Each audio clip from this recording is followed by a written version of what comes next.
Introverts of Reddit, what is the furthest you've ever gone to avoid human interaction? Was 5 minutes late to school, so I decided to skip school altogether that day to avoid the awkward class entry. College. Had to attend an out-of-town conference with my classmates as part of the requirements for a course. My professor had booked a block of rooms at the hotel where the conference was held, and people were going to put 3 to 4 guys or girls to a room and split the cost. My classmates had a bunch of socializing and bar hopping planned, which sounds like my idea of a living hell. Also, all of them coupled together in groups. I honestly would have rather walked barefoot across a mile of Lagos than to be held hostage in a car for 4 hours with people I barely know. A few people asked if I wanted to carpool with them and what room I was in, and I said, oh, thank you so much. I'm actually staying with a friend in town though, and I'm stoked to see her. I'm going to have to take my own car so I can drive to the conference. I'll catch you guys there.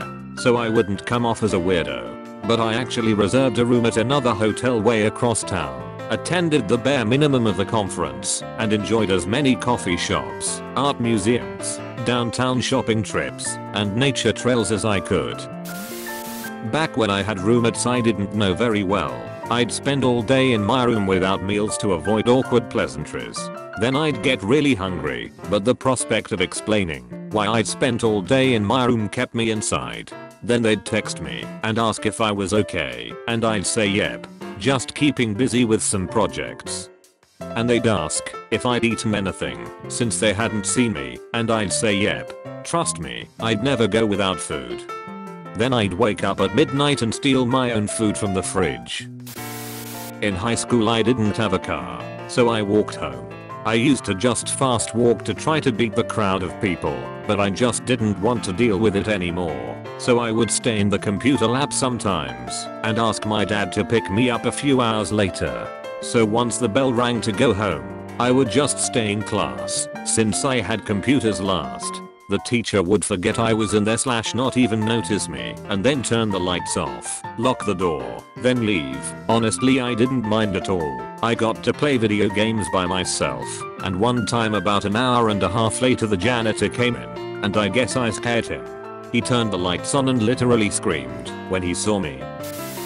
Rather than associate with my naughty aunt, when I lived with her, I told her I was going out for a while, moved my car up the street, and sat in it watching Netflix on my phone for a couple hours.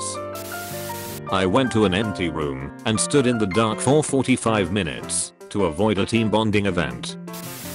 In 7th grade I would hide in the science lab during lunch and recess time and feed and play with the school pets. I would ask to use the bathroom around 10 minutes into lunch and then come back in the last 2 minutes. They probably thought I had some real bad bowel issues. They were 2 birds, a bunny, and 2 guinea pigs. I would feed them carrots and talk to them. Nobody knew that I was there for half of the year. When one of my teachers finally walked in on me, I thought I was busted. Luckily she was one of the nicer ones and made it my official job to play with and feed the animals. When I was 12, a man in a suit I didn't know knocked on the door. I could see him through the front room window, so I hid behind the chair, looked up to see if he had gone, made eye contact, stayed where I was. Wasn't the last time it happened. I went on a 3-week camping trip to avoid 2 family reunions. I stopped talking for an entire year of school.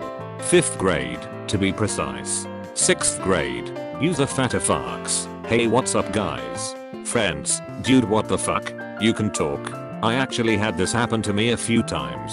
I wasn't the most talkative in some classes, so when I spoke it sometimes caused the entire class to turn towards me in shock. My roommate threw a party at my house and I hid from everyone. There's only one front door and everyone would see me if I left and would want to talk to me. I avoided eating that whole night because I didn't want to walk by the party to get food. My car was trapped between other cars. I ended up jumping out of a 2nd-story window and walking 3 miles to a 7-Eleven. I'm not as shy and introverted as I used to be, but now I have moods where I do not even want to see a single person until the mood has passed. When I was living in dorms in college, I would stand in my closet or bathroom for hours, just so I wouldn't have to see the people talking in my room. I ended up hearing a lot of conversations I shouldn't have heard because nobody ever knew I was there lol. I once spent a weekend in a hotel because I just wanted to be alone and chill, reading books and watching TV. The people I lived with at the time couldn't spend more than an hour on their own with some sort of social interaction.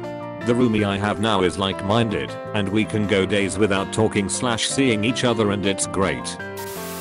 I was getting a taxi back home and must mumbled or garbled my destination because it was quite clear he was going to a completely different place. Like, literally as soon as he turned right out of the parking lot instead of left. I literally let the guy drive for 15 minutes in the wrong direction, eventually just blurting out anywhere here will do and giving him a tenner and then just walking aimlessly until I found a public transport I recognized and jumped on that.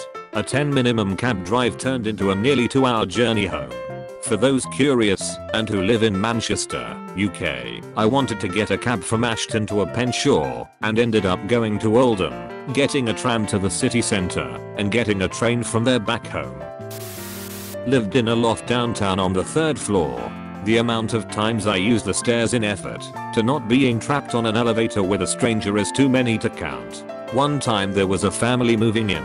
I walked all the way around the building to the opposite side's entrance to get into the building. Then they were using the elevators, so I took the stairs. Then they were on my floor moving shit in. I didn't want it to look like I was trying this hard to avoid them, so I said, whoops, wrong floor and walked up 2 extra floors and waited 10 minutes before going back down to see if they were gone.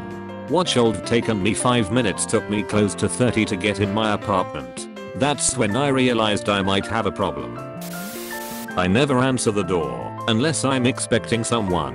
Just today actually, my neighbor was knocking on my door this morning and I didn't answer. When it was time to head to work I realized I didn't have my keys. I think my neighbor found them and was trying to return them. Edit, added a little more to the above and included an update below. Update, sure enough, I left my keys in the door last night and my neighbor was nice enough to try to return them. But since I never answer my door, he took them to the front office. Let this be a lesson to my fellow introverts. Don't leave your keys in your door. I routinely cross streets or turn down streets that are in the wrong direction of where I'm going to avoid awkward interactions with vehicles as a pedestrian. Please don't stop and give me that it's okay to go. Wave when there's still traffic barreling down the opposite side of the street and you're the only vehicle trying to be courteous. I appreciate what you're trying to do, but it would be easier for everyone if you just kept driving. Before I got my own apartment, I was sharing one with 2 other people. I usually spend Saturday nights away from home, but one time I happened to stay home for the night. One of my roommates was gone, and the other didn't realize that I was at home. So he invited his girlfriend over. I was woken up by the sound of loud sex in the room right next to mine. As I was lying there, unable to sleep, I realized something horrifying. My period has started. I couldn't leave my room without them noticing that I was there and that I could hear them. I didn't want them to feel awkward. I spent the whole night lying in a pool of my own period blood, pretending I wasn't there. In order to avoid a mandatory Christmas social for work, I legitimately took myself to the just to get the registration wristband for proof that I actually went to the hospital and then left. Wasn't sick or anything, and I didn't even see a doctor. I just needed a hospital wristband to prove that I had a reason not to go to the work mixer so I wouldn't get fired. I hated my coworkers. Edit, the Christmas party was mandatory because I was working at a preschool and the company wanted to up their reputation as a family-oriented organization to the rich-ass parents who were throwing insane amounts of money at the company to babysit their kids. So they had a preschool Christmas concert, followed by an after party for the parents, to get to know the faculty, as if we didn't see them every fucking day at drop-off/pickup. The party was also meant to be a way for us coworkers to get to know each other better, as if we hadn't worked together MF 7 AM to 6 PM every fucking week. Fuck that. Hid under a bed while a real estate agent showed a couple around my flat. Couldn't be bothered to go out, but can't stand small talk, so decided to lay low. I had a cup of tea, cushions, a Nokia with Snake on it. I was quite happy under there. They were 25 minutes late. I guess I was under the bed for just over an hour. I feared a sneeze. I was in my early 20s.